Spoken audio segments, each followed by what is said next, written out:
Alright, so I'm going to strip this Mike Smith jersey.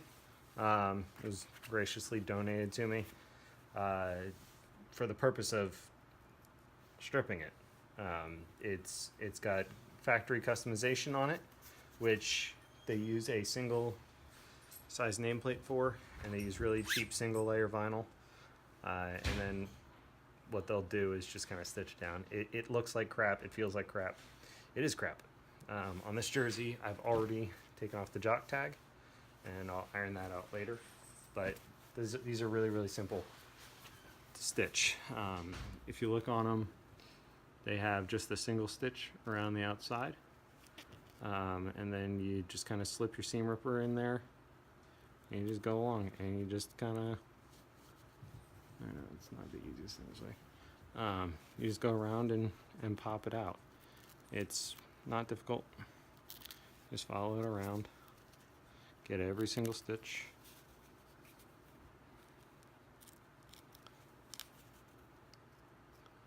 And then once you do, you'll see that it separates.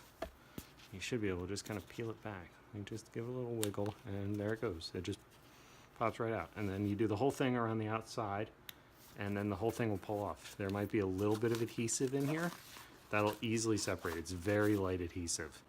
So now that you've got your numbers off, you just come around to the nameplate, and you can see all this fancy stitching up here.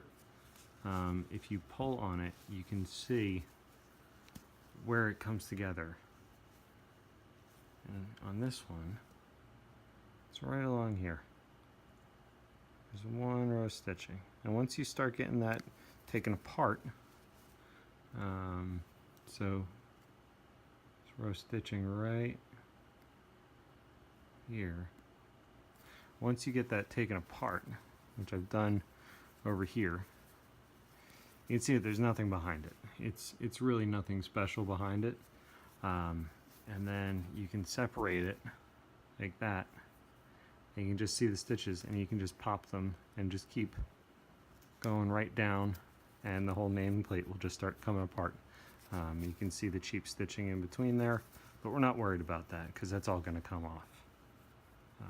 So yeah, just keep going down here and just keep going, and eventually the whole thing will kind of just come apart. So once you remove the vinyl numbering, come behind the numbers, and here, just run your finger along here, and you'll feel that it'll come right up, and there'll be a white string, white thread, just like this, and just gently pull, and you should just lift up along and pull out all these little fuzzies. You're going to make a huge mess doing this, so I suggest doing it somewhere where you can easily clean it up. Alright, so now that all the stitching is gone, you'll want to try to get out as many loose threads as you can just by using your thumbnail to go over it. Just kind of rubbing along, and it'll pop any loose threads out.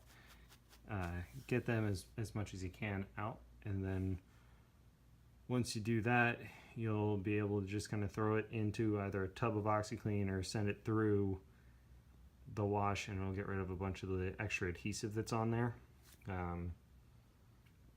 Once it comes out of there, you just iron the creases away, and it should come out nice and clean. So you may notice after you send your jersey through the wash that there are some outlines of where the numbers were. This is very, very easy to get out. You just take your iron. Mine has a steam function, which is really helpful, but you can just kind of iron over it. If you have a water sprayer, you can spray some water on it, and that'll do it. But the easiest way is, if you have a steam function, just steam it. And it's like an eraser for these lines, because they are totally gone. I use it on low heat. It's kind of hard to see. Low silk. It is polyester, so it is not really supposed to be ironed, but a little bit of ironing is okay.